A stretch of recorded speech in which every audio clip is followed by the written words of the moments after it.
I got it. Calling the meeting to order at 5:04. Item A, item B, Pledge of the Allegiance. Pete, would you do me the honor because I'm not doing it?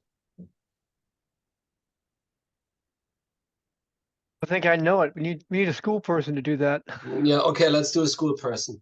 Casey, please. All right. I pledge allegiance to the flag of the United States of America and to the republic for which it stands, one nation, under God, indivisible, with liberty and justice for all. Thank you. The Goethe Pledge. There are the English, the Spanish, and the German one. Start with the English, please, Casey. Yep. As a citizen of the world, I will follow Goethe's circle of learning. Curiosity opens my mind, ideas lead to knowledge, responsible choices show respect, cooperation strengthens others, learners are courageous, empathy creates community. Read the German version, please. Als ein Bürger dieser Welt folge ich dem Kreis des Lernens. Neugierig, ideenreich, respektvoll, kooperativ, mutig, empathisch. Who is doing the Spanish one? Kirsten? All right, I'll give it a go. Como ciudadano del mundo, seguiré el círculo del aprendizaje. Creatividad, ideas, respeto, colaboración, valor, empatía. Danke, gracias. So that was item B. Item C, roll call. Julian, not counting for quorum, he's not there yet, but I assume he will join. Frank, treasurer, present. Sam is not going to be present today. Pete, are you present? Please announce yourself. I am present. Perfect. Katrin? You are on mute, but we saw your hand gesture.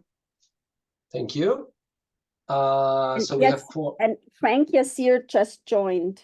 Perfect. And then I'll do the next one, and then I'll bring it up to public comment, and then I'm handing it over to Yassir. Approval of agenda as presented. I move. Do I have a second? I second. Perfect. Yassir, all in favor, please say aye. Katrin? Katrin? Yes, can you hear me? Yes. Pete? Yes. Yassir? Yes. It's a yes for me too. So we have an agenda. Do we have public comment? The public may comment on any item that is on the agenda or any other item that is in the board's jurisdiction. Members of the public who wish to comment during the board meeting may use the raise hand tool on the Zoom platform or raise their hand if attending in person. Individual comments will be limited to 3 minutes, and the total time for this purpose shall not exceed 30 minutes per meeting. If an interpreter is needed for comments, they will be translated to English, and the time limit shall be 6 minutes. Individuals may speak 1 time per subject. The Board of Trustees reserves the right to mute or remove a member of the public if comments or actions disrupt the board meeting. Board members are prohibited from responding to or commenting on matters raised by the public that are not on the agenda. So is the public present at this stage? We And have wish to comment? Yep. We have one member of the public present, but she's present to give a GPA update under 5A. Denise, do you have other public comment for us? I don't. Thank you. Then Julian, it's your meeting again. We're starting with item 4A. Thank you. Thank you, Frank. I apologize for being late. I was with Agility for our executive director hiring meeting. All right. Well, thanks, Frank, for covering for me. I'd like to make a motion to approve the regular board meeting minutes of November 13th, 2023. All in favor, Frank? Yes. Sam is not present. Pete? Yes. Katrin? Yes. And I abstain since I was not present for that meeting. I'd like to make a motion to approve the special board meeting minutes of December 1, 2023. All in favor, Frank? I wasn't present. Pete? Yes. Katrin? Yes. That is a yes for me. All right. GPA report. Denise, how are you doing? Doing good. How are you? Good. How are All you? right. So, brief update on the GPA. I We'll start with saying that we have, I think, the biggest GPA team this year ever, with 20 members. We restructured the roles a little bit, and we put some co-leads into the key roles to take the burden of one person, share responsibilities, bring in new ideas. It also shows that I think with a bigger team, there's a better representation of the school community. We have, many different opinions and feedback that we are getting from within the group already.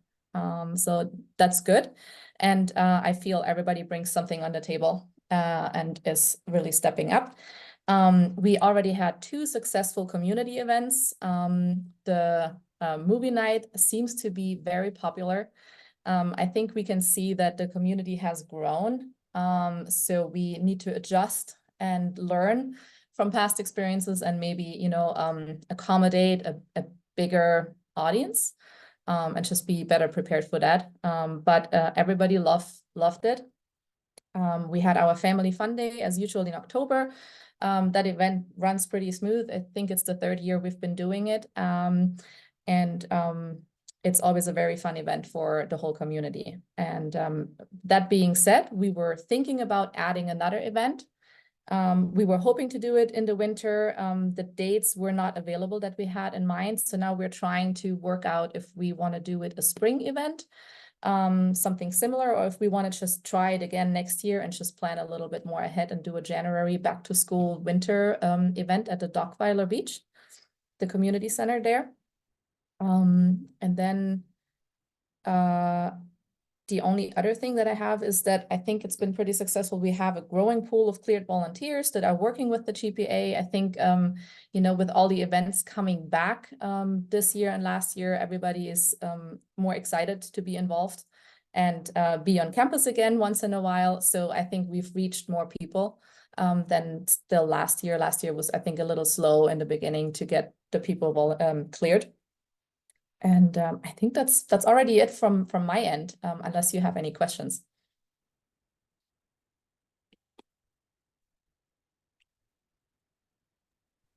Frank, questions? Nope. Pete, None for me, thank you. Katrin? So maybe just one. Is there anything that we can do to support your efforts and the GPA leadership's efforts to involve parents and sustain that involvement? I feel that sometimes the biggest thing right now is showing presence and being, everything is transparent, right? Everybody has the information right there. We can read up on it. Everybody, everything is open. But I feel sometimes we should carry the school's vision and mission a little bit more to the public. I feel we're also wrapped up in the day-to-day, that little things pop up here and we're asking for volunteers and we accomplish so much as a school, but I feel it's hardly ever really carried to the public. So I think if we could find a way to be more present and transparent, proactively showing our accomplishments and maybe even introducing the board more, I think it's a little bit of a mystery entity sometimes. Even just pictures on the website. I looked up the board and I know the names are there and some little bios, but if we could have pictures there and make it a little bit more approachable, just to show the big picture of what the school stands for and what we try to accomplish as a school and as a community. Maybe at the gala, say a few more. I know you guys are there, but just celebrate the accomplishments more and carry out what has been achieved and what the next goal is a little bit more longer term. Then I think that would probably help even to get people more involved and connected. Thank you for your thoughtful feedback. I appreciate it. Thank you. All right. I have a question. So you mentioned you have a list of volunteers. How many volunteers do you have? And is it in your opinion, is it a representation of the school population? I feel there's still a whole group that we don't reach as much. I feel the volunteers that are there are reoccurring names that have like more children in the school and you know that we always see. Sometimes I don't know, we have, you know, on the GPA we have like, let's say the multi-language liaisons. If we could have them reach out to, you know, have a way to reach the Spanish speaking families, or find a way to connect more with families that aren't always there. I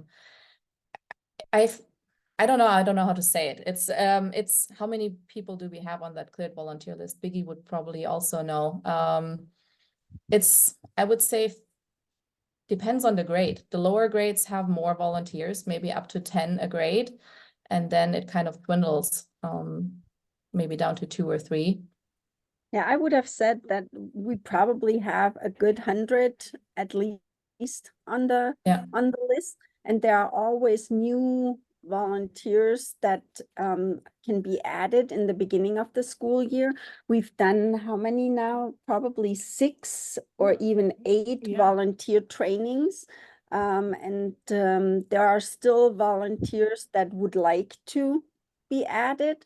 But the bulk of volunteers or new volunteers starts in the beginning of the school year. I'd say in the first 1 or 2 months, because that's the people that actually plan on volunteering, and then they attend those meetings and training sessions. But now it's more that it's trickling in when people realize, oh, I would like to go on a field trip with my child. Then they come and say, hey, what do I need to do to go on that field trip?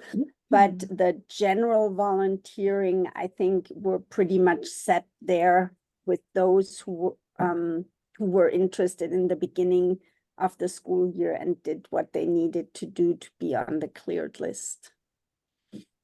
Yeah, we have a few new parents, new families that even stepped up and became room parents this year, and so far that's been working pretty good.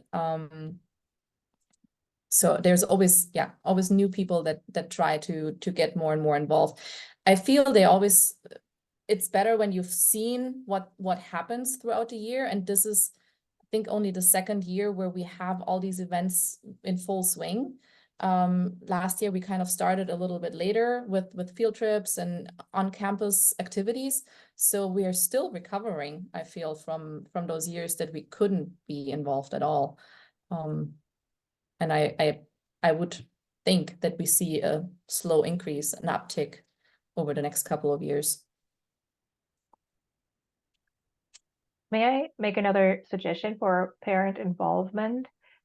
I think that we do have an untapped parent population, which is the group who cannot volunteer or donate their time during regular work hours. And I would suggest something like competency-based volunteering as an option. For instance, if we need help with creating digital assets for marketing, or making the website look nicer, or creating content for social media. So people are doing that stuff for a living, right? And if they could get involved more on a like one time or as needed infrequent basis, just to do something concrete that speaks to what they already do every day, I think that could be a very interesting way for some parents to do something for their kids' school, and may not be able to come in for like classroom cleaning or field trips or that kind of stuff, but they could do that.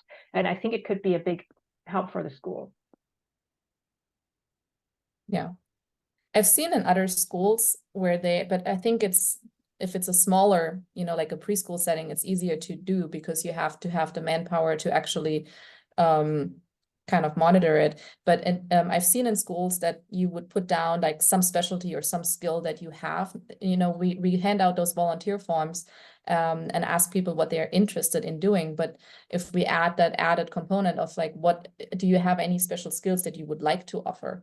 Even if it's just like, my husband's an electrician, you know, if we, you know, and I consulted him you know, when it came to the Lantern Fest, I was like, what can we do to not trip a fuse, or things like that. So if we can add that, we can certainly start a little volunteer log with specialty skills, and be able to reach out to people directly. And you don't need to be a cleared volunteer if it's something you do out of your own home office, for instance, on your computer. Yep. Okay. All right. I think that's it for me. If you want to move on to the rest of your agenda. Well, thank you so much for joining us today. Really appreciate it. The school can't be what it is without parents, and it is so great to meet you and hear about all the great things that are happening at the GPA. We will then move on to the ED search update. So the posting, the job posting has been live for a little over a week now. We have approximately, I would say, 15 to 20 candidates that have already applied. What I'm going to do is I'm going to ask Agility to send you the board the credentials so you can review all the candidates in the pool, and just, you know, if you want to take a look at it, it's totally up to you. They are vetting through the candidates right now. I will say, from my preliminary look today, I believe they're focusing a little too much on IB and language immersion experience. And what that means is there's a ratio that's off.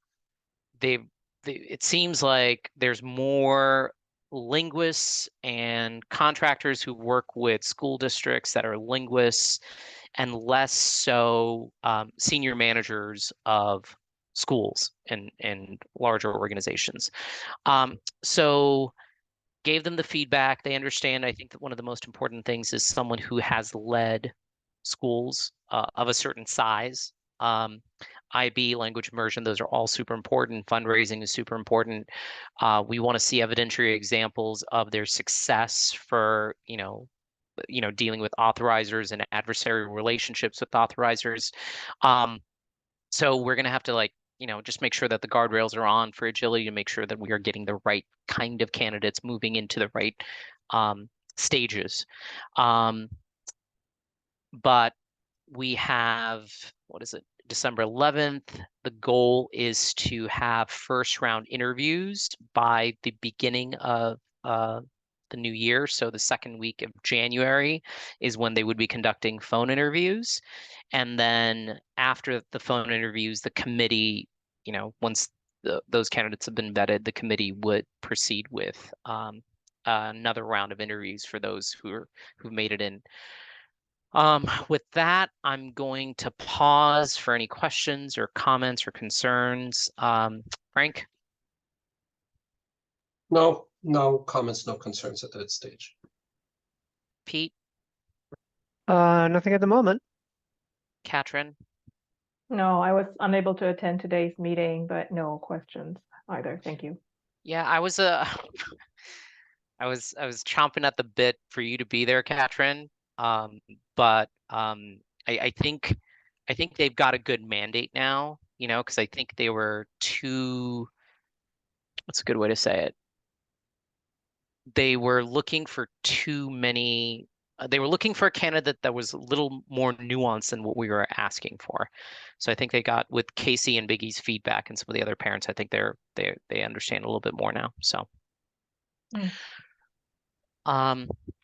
okay, there are no other questions or comments. Leadership team report. Go ahead, Casey and Biggie.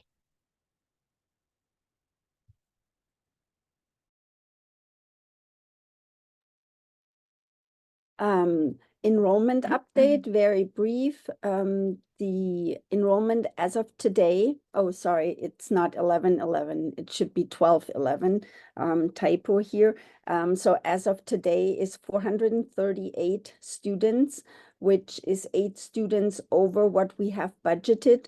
And as of today, end of month 4, attendance taking, we're at 96.52 ADA, which means we're higher than the budgeted ADA, and we still have a number of independent study contracts that are out that are not completed, and they are not due yet because students have an 15 days after they return from an independent study contract to complete it, and then the teacher signs off. So those independent study contracts will increase the ADA percentage when we rerun the month for data.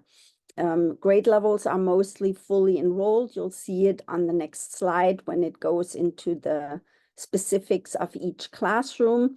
And there are minor adjustments throughout the school year when it comes to enrollment. You can see we're one student down from last month, but that one student down is not actually one student down.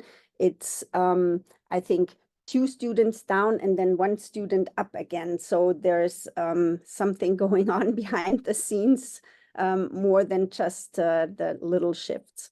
But we've had very good participation in recent school tours. The last on-campus tour, I think we had over 40 people attend. So it's really going well with regard to the January timeframe when our application timeframe starts for next school year. And then this is just the same enrollment update that you can see every month, and it shifts a little bit back and forth, but overall we're very well on target with the about 25 students per class. Some classes a little above it, most classes right on or a little below it. All right, so staffing update, we still have those 2 full-time teaching positions. However, we had extended a job offer to a candidate for the English 4th grade position, and they've accepted that. So we're just waiting for their paperwork to process so that we can get them to sign the contract, and then start date would be when we return from winter break in January. So that was very great news. An unexpected, wonderful candidate who just applied in November. The German kindergarten position is still open, still being filled by Frau Michelle as the long-term substitute. And we're still looking to find a good candidate to fill that place, but are very happy with the work that Frau Michelle has been doing since she's taken that over this year. We have an open full-time instructional assistant position in kindergarten that's currently being covered with a substitute. This is that same position that we talked about last month that opened up because Frau Michelle, who was one of our IAs, took on the long-term substitute teaching role. We also have identified the need for an additional RSP teacher, so a resource specialist for our special education program. Our current resource teacher is at capacity in terms of the caseload he's allowed to have. And we anticipated that we would have a couple more students who would qualify, which was the case after today's meetings. And so we do have the need for another staff member to provide that resource teaching to our students in special education. So we're posting a position for that. We're looking to hire a part-time person because we won't have enough for 2 full-time positions, but the part-time will allow us to provide the necessary services that we know we need to provide as of now, but also give us coverage for if we have new students who either enroll and are already in special education or who might be identified coming up as needing special education services. And then we wanted to end on some very happy news. We just found out in a very quick matter of time that Frau Akbaba, who has been out waiting for her visa status to change and allow her to return to work, is able to return. So she will be starting back with us in January. So we're very excited that all of her paperwork went through quicker than anticipated, and that she'll be able to rejoin the team in the new year. I might forgetting any details there? Okay. No. That is fantastic news. So, and then when it comes to Prop 39, we have submitted our application November 1, and we received the LAUSD objection letter that usually comes as an objection and never as just, yes, we're okay with your calculations. However, the objection is very minor. So we received that letter on December 1st, and LAUSD accepted the 96% ADA rate that we had put as a calculation basis also, oh God, and then they calculated 349.44 as reasonable ADA projection when we had projected 356.16. So there's only a difference of 7 students that they think we will have less than what we thought that we would have. And that results from the projections that we have made specifically in the 6th grade. And we did not have enough intent to enroll forms to prove or to show that our projections are reasonable. In the meantime, we have collected more intent to enroll forms. So we will work with legal to formulate our response to their objection letter that needs to be sent by January 1st. And we will try to get them to reevaluate and then possibly come to the same number that we had projected. But even with the number 349.44, we're in a very good position. What I've heard from legal in the meantime, though, is that the student numbers have increased in the schools surrounding us, which means that they might put a higher number of students per classroom in their calculation of classroom space. In the last 2 years, when student numbers had declined, they used about between 20 and 21 students as basis for the calculation of classroom space, which means if we had 349.44, they would use then 21 students per classroom, gives you the number of classrooms that they assign. Now they supposedly will go a little higher, which then will result in less classroom space. So, but that is a suspicion that the legal representative has. So we'll see if that comes to that. The preliminary offer we're expecting on February 1st. And then we'll know how it looks with classroom space specifically. I need to do. So we have a very busy week this week. Our LAUSD annual oversight visit is on Thursday, December 14th. It's an in-person visit. They returned to in-person last year, and so that's continuing on as it was pre-pandemic. All of the financial documents and other documents that we're asked to provide were all due by, financial documents were due by November 17th. Segregation of duties, interviews were held end of November on the 30th. And then the additional documents that we needed to provide to them in preparation for Thursday's visit were either due on December 7th or by the 11th. So the district team who works with our school for oversight has all of the documents that they need, and they've been able to review those between December 7th and the 14th, which is our visit. And we're in our kind of last stages of preparation just to make sure the campus space is all set and that teachers and instructional aides are all prepared. But we're feeling confident and ready for another oversight visit. Kathleen DePaula, who was our lead specialist, not last year, but the several years prior, she's back with us again this year. So it's been good to work with her again so far. And we will have a few new team members who are coming on the visit as well. But yeah, we're looking forward to a good visit on Thursday. And then other nice updates for us in terms of the campus space. The garden has been open for students, and classes have been in there working away for their times.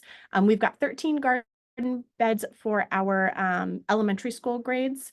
I'm sorry, 13 garden beds for our students. TK through 5th grade, each class has their own bed that they work in, and then the middle school grades 6, 7, and 8 have 4 garden beds that they share together. We did notice once we got classes into the garden that there were some issues with the watering system in the garden, difficulties just with navigating the hose. And so Biggie has worked with Marina to first figure out what the issue is with the hose, but then also to find a solution in the meantime while we wait for them to take a look at that. So we're able to use Marina's hose system that they've got in the garden as well for our classes. We had usually our elementary school classes visit every other week, and then in the middle school they'll come based on what they're doing in their classes. So sometimes they'll come for several days in a row while they're working on something. Sometimes they'll come once a month. Sometimes they'll come a little later. So middle school really varies more, but elementary school is pretty much every other week for their garden visits. And that's one of those areas where the more volunteers we can have to help support, the better. So I know we had a lot of families who were reaching out to get their volunteer clearance in order to start their garden classes with their children's teachers. Another really great update, we had new cafeteria furniture delivered this last week. This was furniture that we got as part of a grant that we did with Marina Del Rey Middle School for a co-located space. And so we all agreed that having new lunch tables added to the lunch area would be the most beneficial for both schools. So we had 5 new tables that were delivered with seating. They still need to be anchored, and then once they're anchored, then the district will deliver the umbrellas that go along with them. They've been in use immediately right from day one. Our middle school students who sit in that area have really loved the extra space. They can spread out a little bit more. And so it's been a really great addition to our table system there. You want me to do the safety committee? Doesn't matter, yeah. And then we had our first safety committee team meeting for this school year. We met at the end of November, November 29th. The safety committee includes our administrative leadership team, and then we also have 4 parent volunteers who are part of the committee this year. A couple of them are returning members from last year, and then we have some new members as well. So it's nice to have a little diverse group, some who know what was worked on, and then some who are coming with fresh eyes. In the first meeting, we wanted to really focus on what is it that we'd like to look at for this year. So we discussed some areas that we want to every year just look into, such as reviewing our emergency procedures and drills that we have in place. And then also we talked about some new areas that we would want to look at as we go through the year. And the first one that we discussed in our meeting in November was our drop-off and pickup and how we can make those procedures even more safe for our students and families. We'll meet monthly from January through May, so no meeting in December because we met so late in November. And then a few of the other topics that we identified to look at this year was creating message templates so that when it is the event that we might have an emergency situation, we already have messages that are able to quickly be shared out to the community with just minor adjustments rather than having to write something from scratch. And then also to discuss early warning systems and how we can pay attention to what we're seeing with our students or within the community or on our campus so that we're prepared and doing things proactively.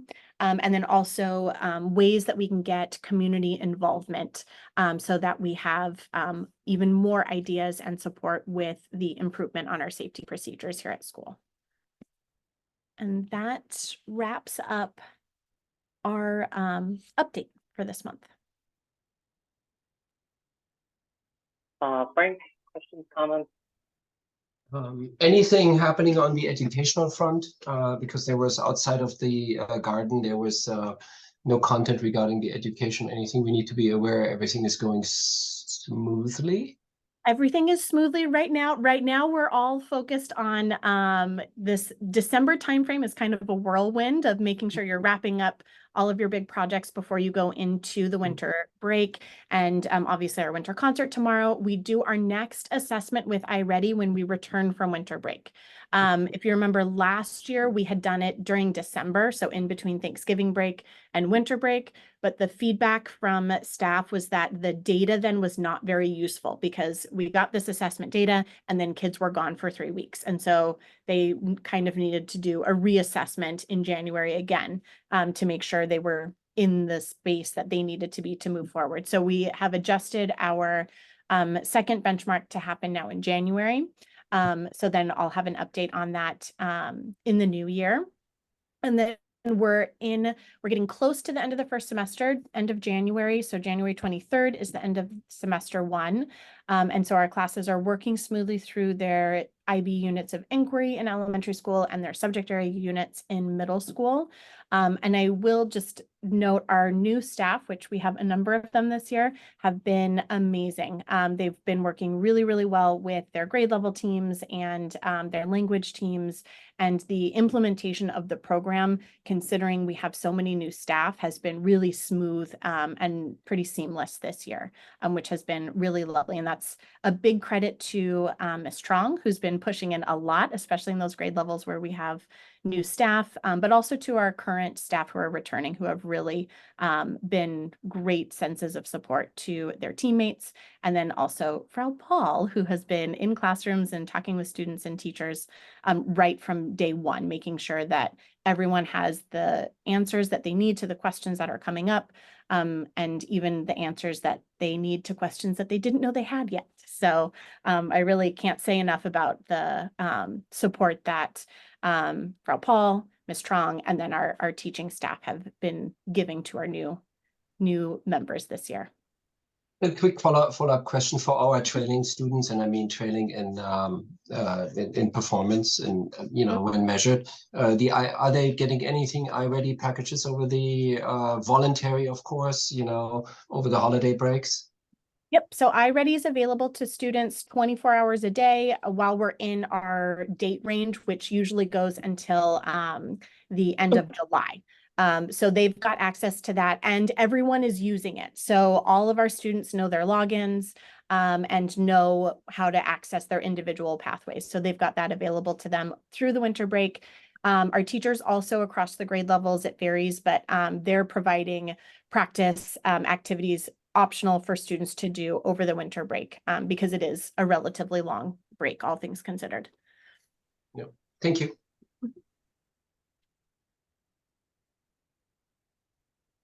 Questions, comments? Just a very minor comment, but on the oversight slide where you don't have to go back to it, where each of the bullets say something like financial documents were due on some date and then something else was due. It would be I think better if you said they were due and submitted, because because it's unclear when you say something is due, but it doesn't say that you actually submitted the things that were due. And if these things float around in space on their own, then it becomes unclear whether the task was actually completed or you're just saying that things were due, but we don't know the outcome. So minor point, but just for clarity, if you could just add the submitted part to it. Yes, very helpful note. Yes. Everything definitely has been submitted. So we'll make sure that's reflected in our future documents that we share with the board and with the public. Thank you, Pete. Yeah. Thanks. Catherine?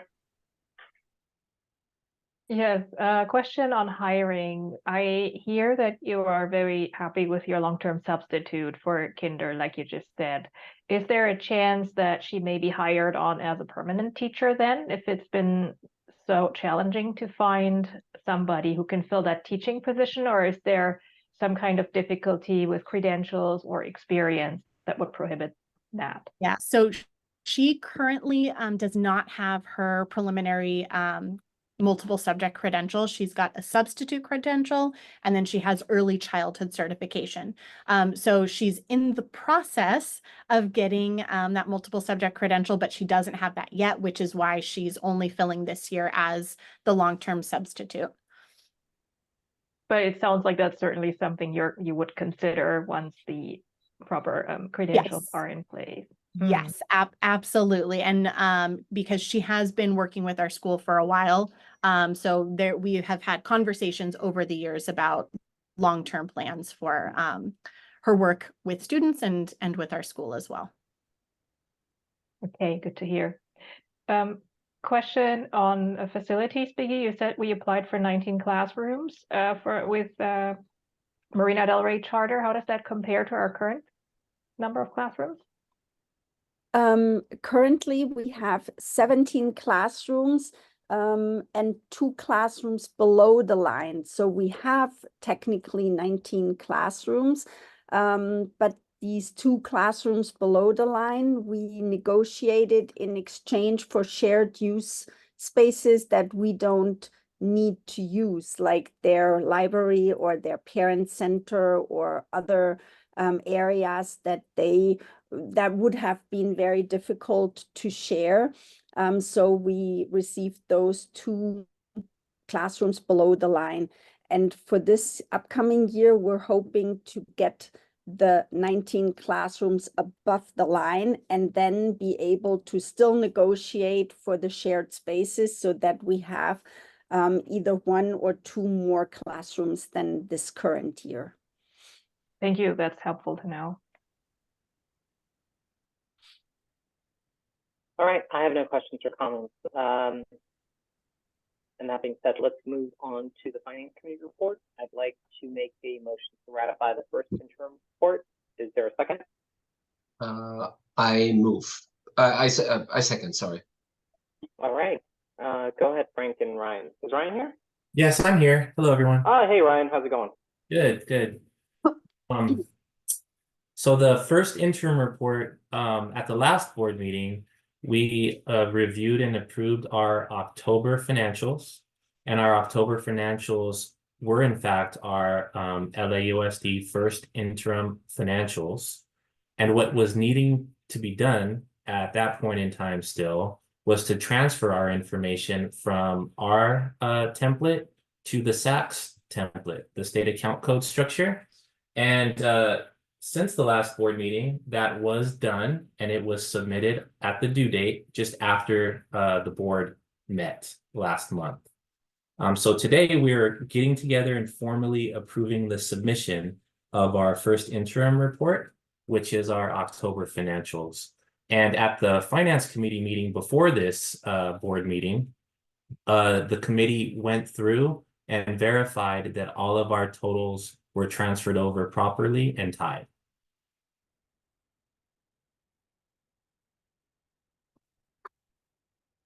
I believe the SACS template is a part of your board packet. Would you like me to bring it up, or does everyone have a copy of it? I have a copy. Biggie, can you put it up, or?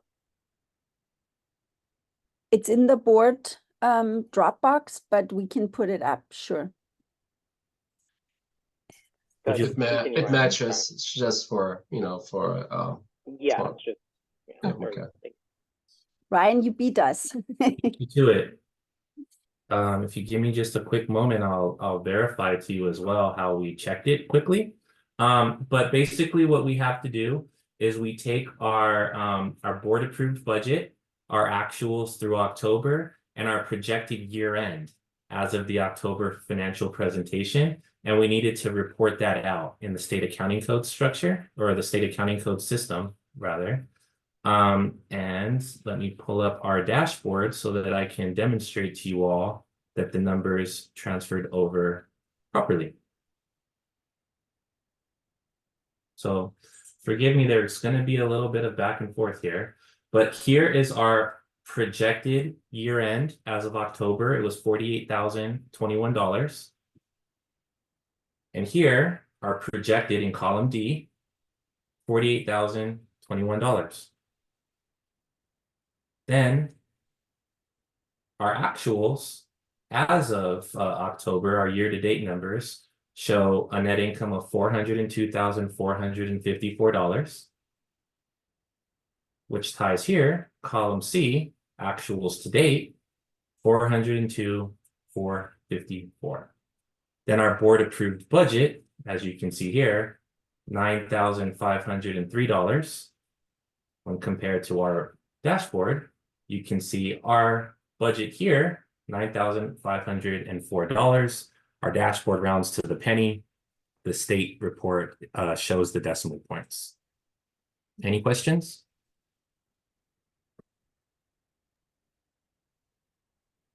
None for me. None for Pete.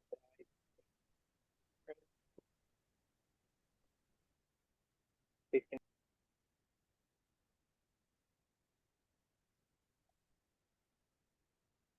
Go ahead, Ryan. You're breaking up. Are you saying? Yeah. Go ahead, Ryan.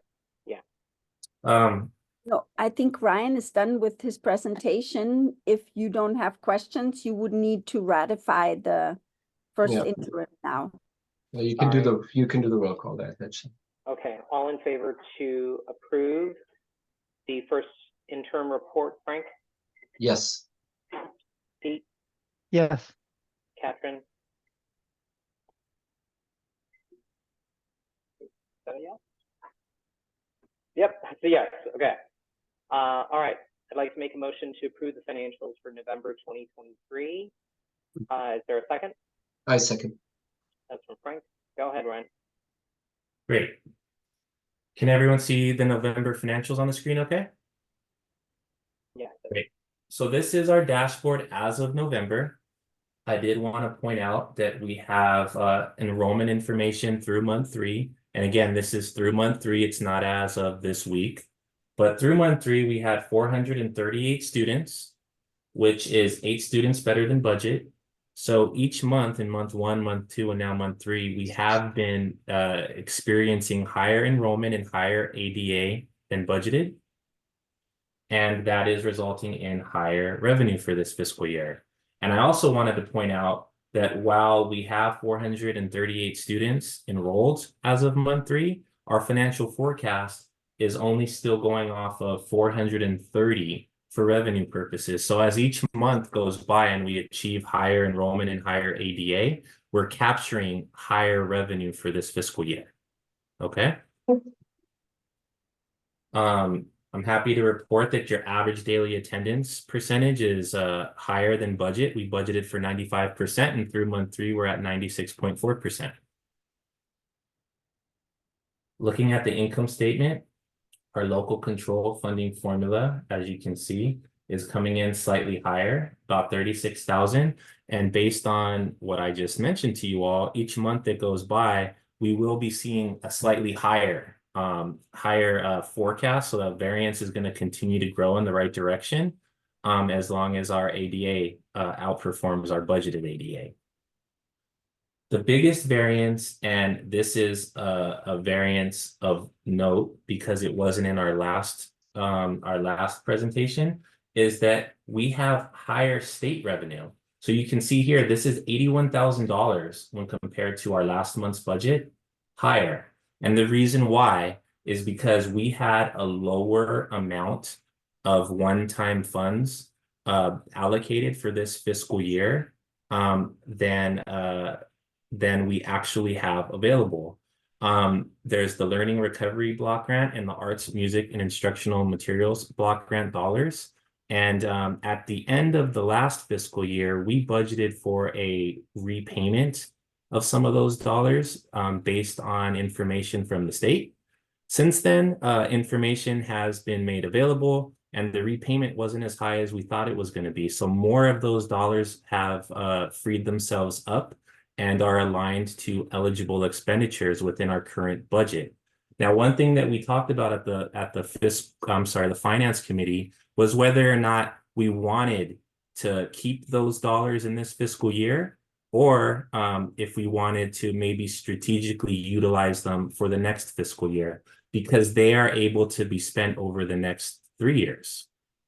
So that's just something that I wanted to point out. As of right now, we have higher state revenue in this budget model than originally budgeted for because we have more state revenue than we thought we would. On the expense side, we continue to realize savings in certificated salaries. We're forecasting 49,000 less for the year. That's being offset by a need for more substitute teachers. And we actually have some internal subs that we utilize, which is driving the increase in classified salaries higher by about 26K. On the operating expenditure side, the big variance of note is one that we've been discussing since the July financials, and that has to do with 14,000 higher in our advertising and recruitment due to timing of the executive director search expenditures. It was not planned, that 14,000 wasn't planned for this fiscal year, but it was needed to be paid in July. Looking at the balance sheet, we ended the month of November with 2.6 million in the bank, and we're projecting year-end cash of $2.3 million. We have a very strong days cash on hand of 155. Within this packet, we have our variance analysis that goes through the points that I just discussed. We also have the full income statement and full balance sheet, which was summarized on the dashboard. And our check register. And I wanted to remind everyone that this check register is reviewed line by line by the finance committee, but it's always provided at the board level because you guys are good stewards of public funds. And we want to always make sure you have an opportunity to review and question any of the disbursements for the month. That now will conclude my November presentation. Thanks, Ryan. Frank, questions, comments? Yeah, just just go back to the first slide. The first page of the package, right? Just to want to reiterate that there are extra, one-time, focus includes restricted one-time funds, right? Considering $375,000, which we have received, and we are accruing and spending it over time, but that surplus wouldn't look that good if it wasn't for these one-time funds. I think we need to be reasonably for this year and for next year. I think we're okay. But California has a budget deficit of about 60 billion, and we need to be prepared eventually for the next budget purpose when we budget that that these rich funds may not be available, although I don't believe that there is a lot of clawback capabilities by the state for these kind of funds. So just keep that in mind. The numbers look great for this year, and we can afford additional expenses, but that may not be sustainable, in the near future. Final comment. Thank you, Frank. Pete? Nothing for me, thanks. Catherine? No questions for me, thank you. Move on to the vote. All in favor, Frank? Yes. Pete? Yes? Yes. Yeah.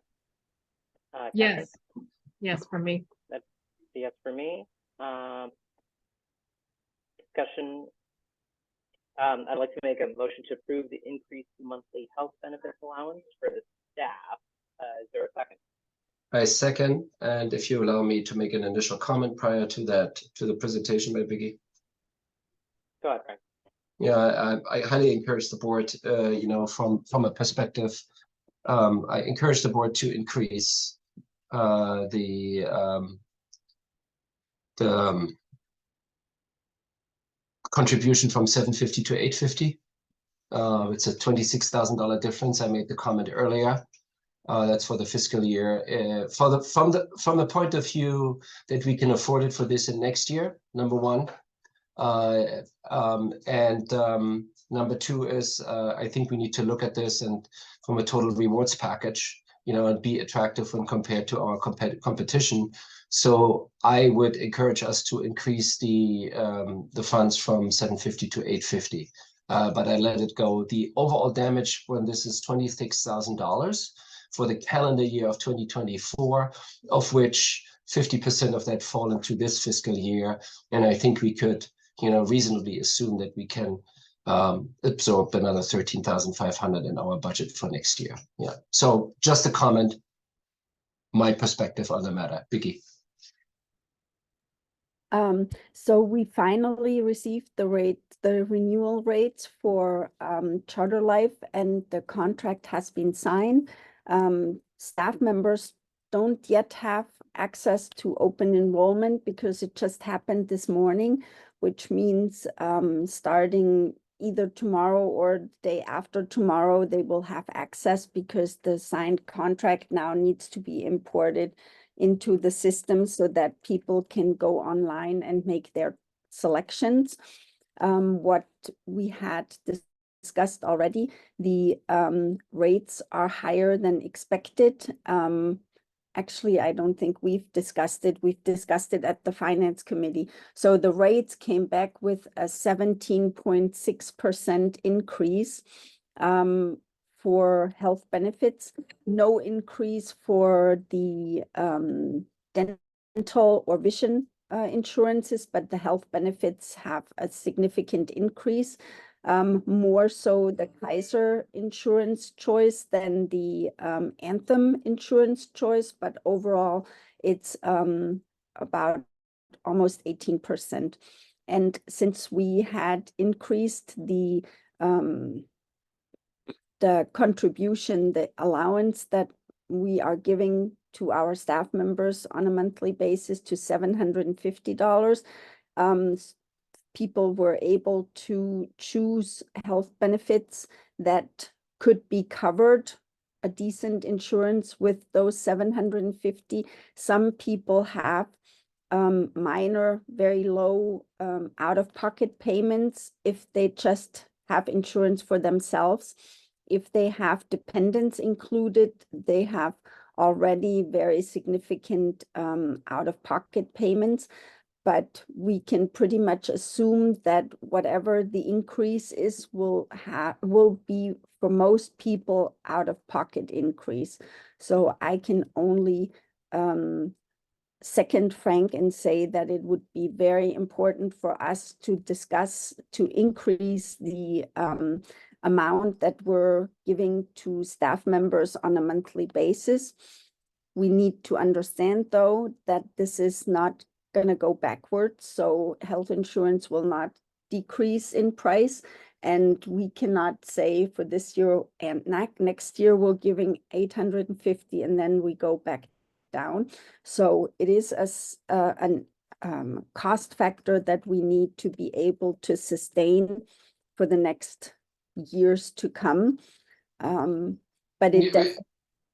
Yeah, on that notion, but we're offering rich plans. If health benefits increase, we may not be able to offer these rich plans on the other hand too. So right, so that's not a given. The market increase of 70%. I think whoever is in the corporate level, or works in the corporate level that's what we're seeing in healthcare and health benefits, right? That's just market.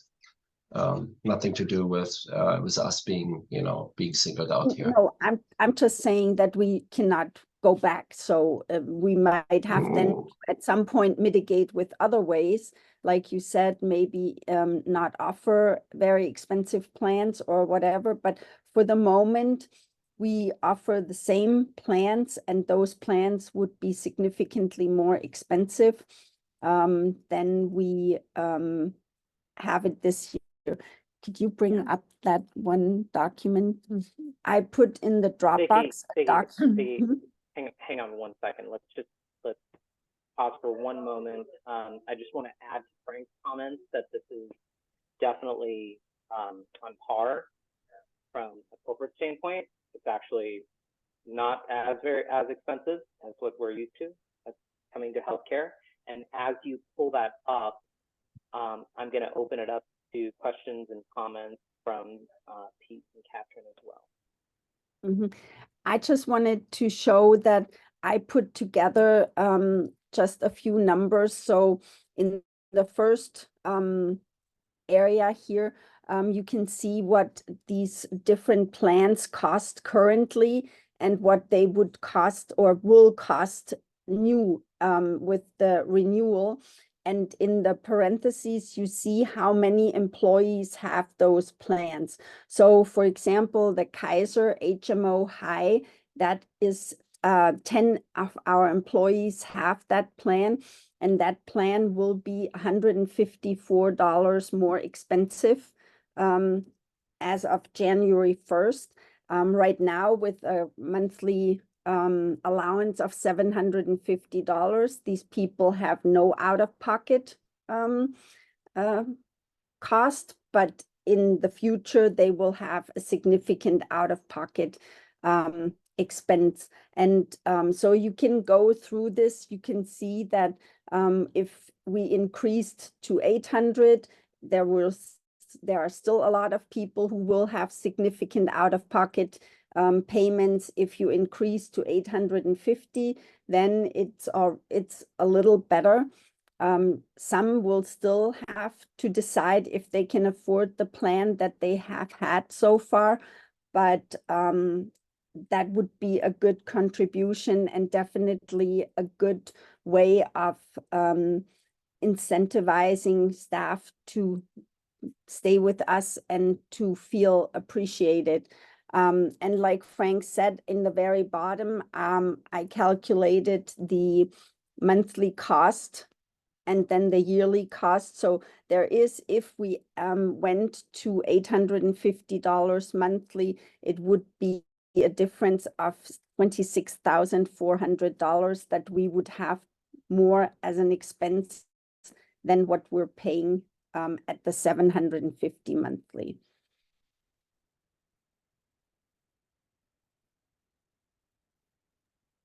Pete? I assume that whatever they don't use, we don't give them. Excuse me. That is correct. At this point, if someone declines the health insurance, then they don't get anything. And if they choose a plan that costs $650, then they get that plan covered, but they do not get the $100 difference to the $750 that we have as an allowance. Okay, just double checking on that. All right, that was it. Thanks. Catherine? No questions, but I support more financial support for the staff to offset the additional expenses. So I know we'll bring that to a vote. Yeah, makes sense. And thank you for explaining this, Biggie. Pete asked a very good question though, because this came also up in the finance committee meeting, and Ryan had brought that up to me prior.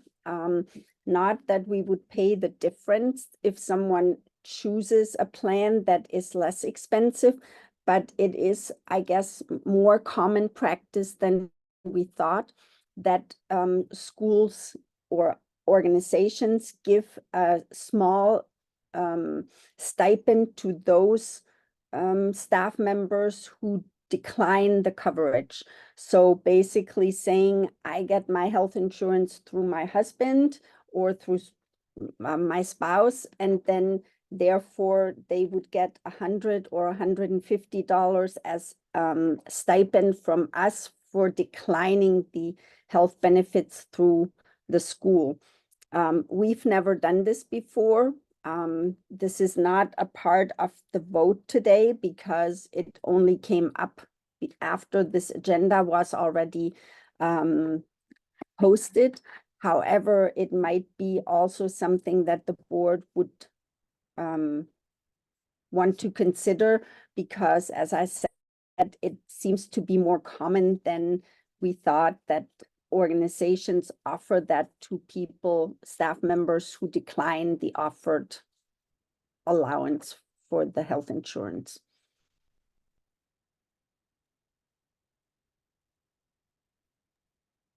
I think at this point, we're just talking about the allowance in this period, so let's just stick to that. Okay, so all in favor to ratify the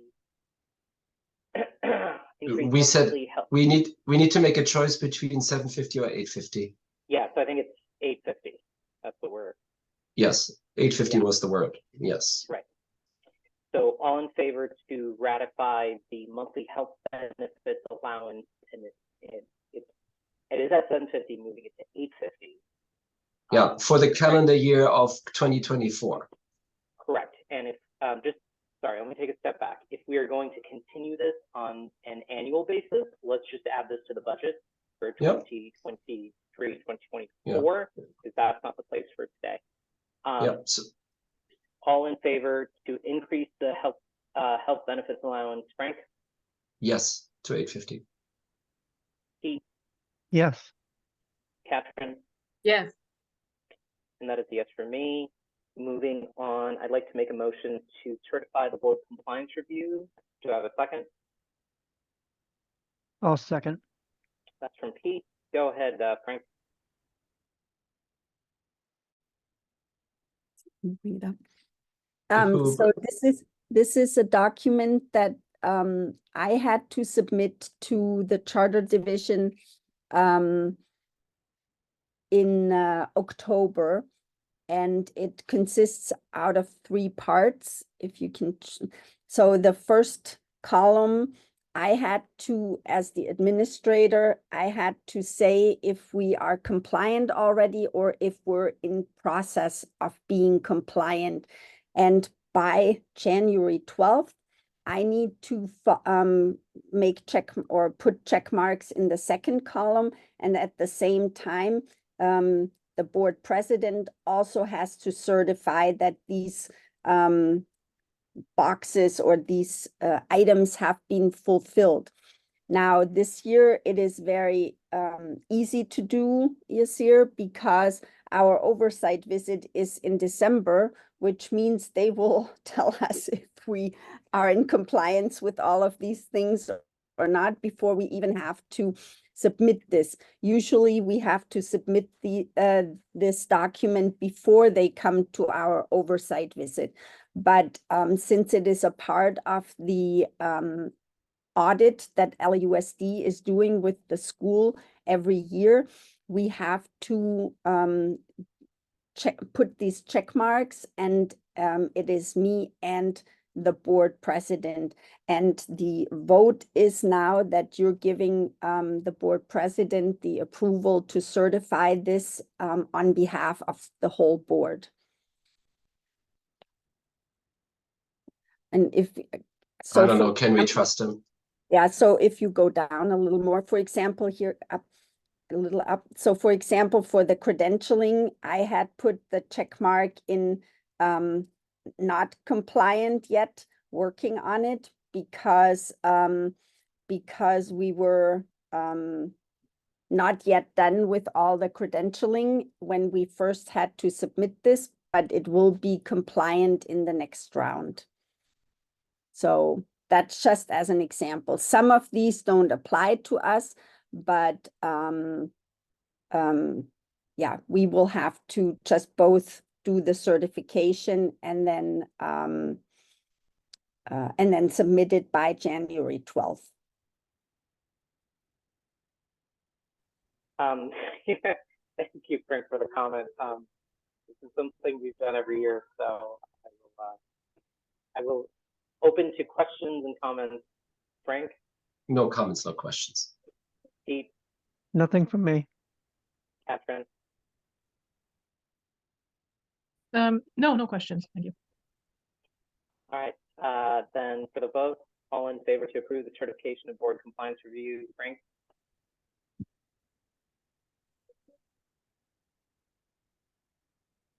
Frank, you were muted. Yes. Pete? Yes. Catherine? Yes. Yes for me. I would like to, for the items F, G, H, and I. If it's all right with the board, I would like to combine those resolutions into one, and I'd like to make an amended motion. I second. Which would be to approve 2 days per diem rate for the holiday camp and winter campsite administrator for Kristen Paul, Casey Jones, Angel Strong, and Biggie. Biggie has 3 though. For the record, Biggie Biggie has 3. Right. 2, 3. Yeah, 4. it's 9 days of camp. It's 5 days holiday camp, the first week of vacation, and then 4 days winter camp, the last week of vacation. And that is part of the 30 days that we need to do extra in order to receive the ELOP funding. Yeah, but that's for discussion. So just for sake of order, we're just combining For the that. order, right? Yeah. We're combining it. So thank you, Yeah. Frank. Yeah. Go ahead, Biggie. So no. We are Sorry, combining we need it. to vote. We need to Yes. vote. Yes, all in Sorry. favor. Combine the motions F, G, H, and I. Frank, Yes. Pete, Yes.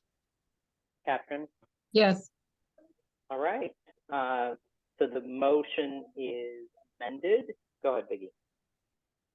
Okay, as I said, we are offering camps throughout the school year. We already offered a 5-day summer camp at the end of the summer break.